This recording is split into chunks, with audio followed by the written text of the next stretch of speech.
Tropa, andito may bisita tayo rito si Mang Oliver. Isa po siyang PWD, no? PWD, kita niyo naman po 'yan, no? Yan. Nainit po, tulak-tulak niyang karito niya. Galing po siyang Tala, Caloocan. So, ano, nakikita niyo na Kuya Oliver, yun, no? Yan. Mga bakal niya, yan. Yan. Masakit po yan. Hindi po siya makalakad yan kasi PWD po siya talagang, ano. Masakit po daw, hindi siya makatulog sa gabi, no? Uy, kawawa naman si Kuya, oh. Kawawa naman. Sobrang init pa naman. Tawagin natin. Kuya! Kuya! Kuya! Halika mo na rito. Doon sila nakatira dati ngayon sa may tahanan mo ng hagdan, Kuya, no? Kuya Oliver, no? Kaso nga daw, sabi nga niya, medyo namatay na raw yung dating madre na nagsusupport sa kanila. So ito na nga, kanya-kanya diskarte na lang. Ikot-ikot siya para magmamalimos. Kawawa po. Kalabas lang po niya ng ospital din, sabi niya. Ospital, Kuya, no? Kalabas mo lang ilang araw sa ospital. Sa buwan na rin po. Isang buwan. Kasi yung paa po niya, nakita yung paa niya, mga 10 taon na raw yung bakal, kailangan palitan. Hindi pa raw po napalitan yung bakal sa paa niya kasi wala pa siyang pera. Yan po, yan.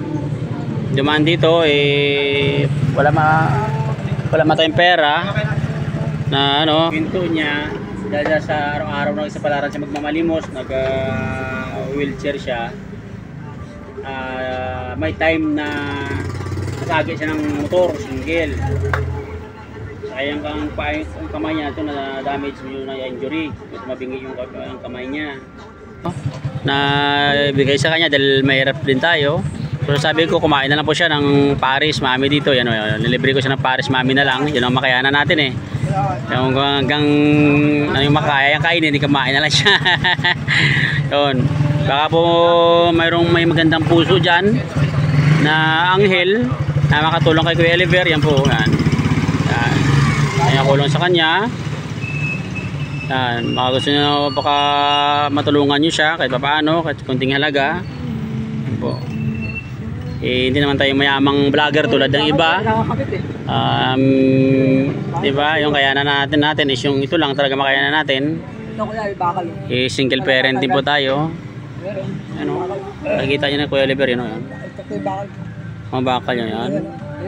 Yan. Masakit po yan. Hindi po siya makalakad yan kasi PWD po siya talagang, ano. Masakit po daw, hindi siya makatulog sa gabi, no? Kuya. Kuya, kung wala may pera, walang problema yan, talagang ano, talagang pinagtagpo lang tayo ni Lord dito. Balay mo makakuha sangkalan para manawagan tayo sa iba na makakatulong, di ba? Mga ginito ang puso ba? Yan po, Kuya Oliver, yan. Wala po siyang asawa, binata po siya, taga Batangas na po siya.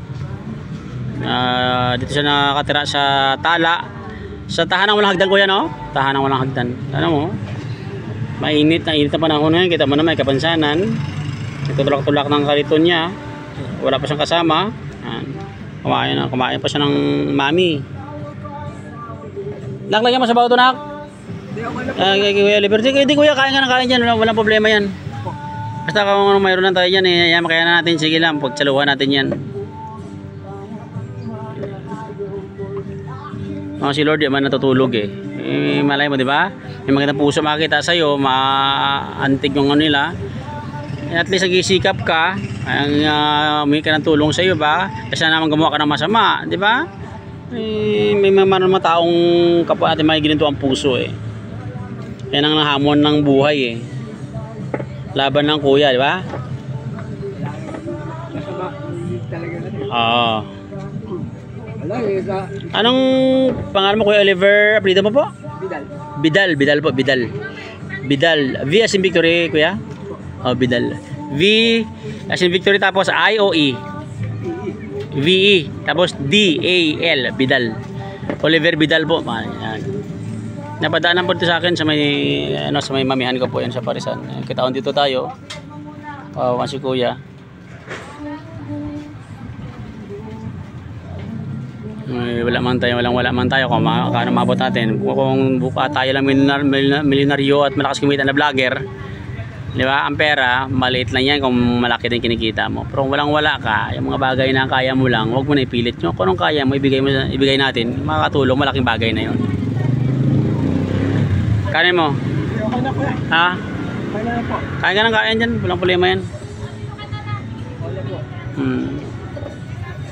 Ilan taon ka na Kuya Oliver? Ano, 35 po. 35 pa lang si Kuya. Nakita niyo po, may bakal ang paa niya kanina. Nakita niya kanina may bakal. Masakit daw yung pagka gabi, hindi siya makatulog kasi parang ang tawag doon Kuya, parang kumikirot. Kumikirot yung paa niya. Kasi almost 10 years na rin yung bakal sa paa niya, hindi pa rin napalitan, dapat to palitan yan. Walang wala din. Yung araw-araw yun na lang pangkain niya, pang survival niya, siyempre. Ikot-ikot siya. Mamalimos lang para mabigyan ng kapwa natin din na may gininto ang puso. So nawagan ako sa kapwa natin, baka mayroon kayo dyan na kaluwag-luwag kayo dyan. At may nabagay lang kay Kuya Oliver Vidal.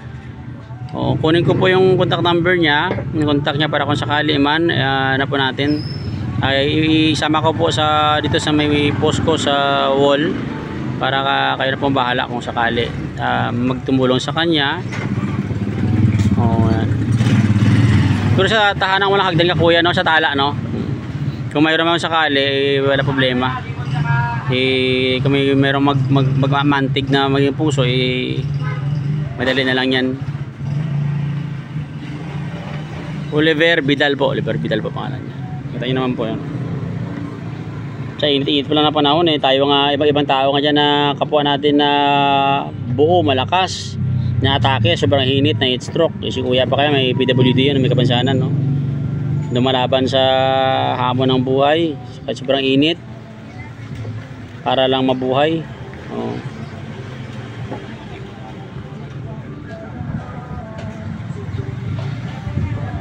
Sabaw na Kuya. Kaya mo sabaw? Wala po Kuya. Bigyan mo sabaw na. Kain ka na. Kain ka lang. Wala ka wag kang... Wala po Kuya. Basta kain ka ng kain lang. Wala palagi sikura ko Pulat. Mahirap pag pulat ka. Kaya mo tubig si Kuya mo, Oliver. Tubig. Mahirap magpulat ka. Kita na kasada. Oo nga. Inom ka lagi ng tubig. Mahirap po ang baon ka. Oo, kasi mahirap na yung heat stroke Kuya ba. Kung mayroong tao na mabay, kahit saan tayo punta, matutulungan ka. Ito Kuya.